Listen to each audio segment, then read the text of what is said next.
A principios del siglo XVI, don Francisco Fernández Valdivieso, párroco de Puebla de Alcocer, camino de Talarrubias para dar misa allí, afirmó tener una visión de la Virgen sobre un peral, y le encomendó construir allí un convento de la Orden de la Inmaculada Concepción. La orden fue fundada por Santa Beatriz de Silva en 1489, en Toledo, teniendo su razón de ser en la Iglesia y en la contemplación del misterio de la Inmaculada Concepción, de la Virgen María y el empeño por imitar y reproducir sus virtudes. Las monjas se desposan con Jesucristo, a honra de la Inmaculada Concepción de su madre, prometiendo vivir siempre en obediencia, pobreza, castidad y perpetua clausura. En compañía de María Inmaculada, permanecen en un mismo espíritu de oración, conscientes de que esto es lo único necesario. La orden no nació franciscana, aunque sí con gran influencia de esta orden religiosa.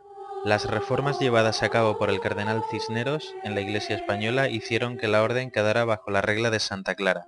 Así la orden pasó a engrosar parte del franciscanismo. La secular devoción inmaculista de los franciscanos era de hecho una de las señas de identidad. Por este y otros acontecimientos históricos, la orden y las monjas pasaron a ser conocidas como concepcionistas franciscanas, como así sigue siendo hoy día. Bajo el patronazgo de los duques de Osuna y Béjar, el convento se comenzó a construir en el año 1546 y concluido en 1556 por su sobrino don Juan Fernández de Temiño, obispo de León en 1556. Pascual Madoz y su Diccionario Geográfico Estadístico Histórico de España, siglo XIX, cita brevemente el convento para referirse a su huerta, poblada de árboles frutales, naranjos y cepas. La mayoría de las monjas eran de clase acomodada, ya que para entrar se necesitaba una dote de 800 escudos, aunque en tiempos de crisis hacían una rebaja. En 1586, el monasterio de la Encarnación de Escalona en Toledo dio una aportación para llevar a cabo una reforma en el convento de la Visitación. En 1752, en el documento histórico del registro del catastro del Marqués de la Ensenada, se informa que en Puebla de Alcocer había un convento de religiosas de la Concepción María Señora, con 13 religiosas de velo, una novicia y 2 legas. En el interrogatorio de la Real Audiencia de Extremadura en 1791, se lee que en Puebla hay un convento de religiosas de la Concepción franciscanas, sujetas al ordinario, dependen de solo sus rentas, que consisten en tierras de labor, olivares y censos. Las dotes para el ingreso son de 8.000 reales, tienen 11 religiosas de velo negro y 2 legas. En 1810, durante la Guerra de la Independencia, la documentación completa del convento y cuantos documentos de interés poseían fueron depositados en Badajoz, donde tienen que estar guardados hasta que algún investigador dé con ellos. Con la desamortización de Mendizábal en 1835, las monjas fueron despojadas de todas las fincas que tenía el convento, huertas, olivares, quinterías, viñas por un valor de 50.483 reales, toda una fortuna en aquella época. Posteriormente, las monjas recibirían una pensión.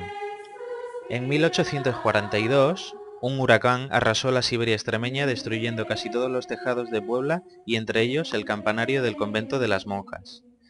En diciembre de 1882, Sor Patrocinio, la famosa monja de las llagas del monasterio de la Santísima Trinidad, en Guadalajara, reformó el convento de la Visitación como otros muchos de la Concepción franciscana, incluyendo en todos una escuela para niñas pobres.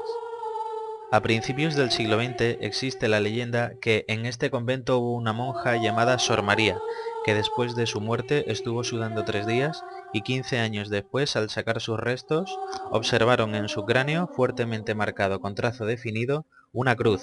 Enterándose de ello el arzobispo de Toledo, explicó que lo sucedido significaba que Sor María no había perdido la gracia bautismal. Por el año 1900 es conocido que se celebraba la festividad de San Rafael en la explanada frente al convento, a la que bajaba todo el pueblo a celebrarlo con las monjas. En 1936 fue abandonado y desmantelado al comienzo de la Guerra Civil Española, lo cual provocó que su deterioro fuera más rápido.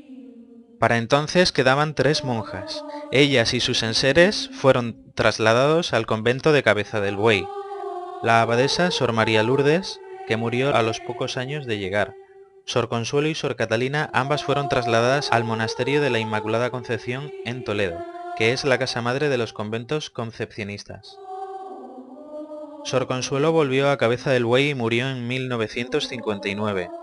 Sor Catalina fue la última monja que quedaba y murió años después en Toledo, donde descansan sus restos, con la particularidad de que Sor Catalina era hermana de las abuelas de los que son hoy día Feliciano Marín y Carmen Cardoso.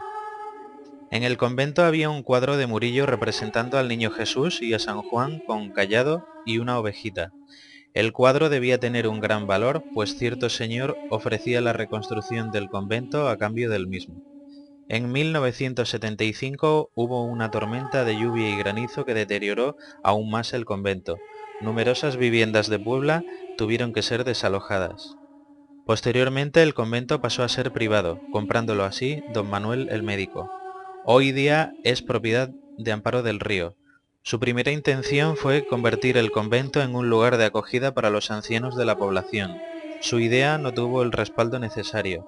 Más adelante hubo otra propuesta de unos inversores dispuestos a crear un hotel con spa para aprovechar las óptimas propiedades de los manantiales que existen bajo el subsuelo monástico. Pero la crisis se llevó otro sueño más. Actualmente Amparo lo ha puesto en venta a un precio más que interesante. Ha recibido ofertas de instituciones que quieren adquirirlo, pero no está dispuesto a regalarlo. Está en venta todo el convento por 200.000 euros, un total de 11.000 metros cuadrados, correspondiente al terreno conventual, más 1.000 metros cuadrados de explanada. Las posibilidades son muchas, desde una hospedería con patio de bodas, hotel rural, podía haber sido el hospital que finalmente se construyó en Telarrubias, un museo, un centro cultural con teatro y cine, o por qué no, podría ser de nuevo un convento.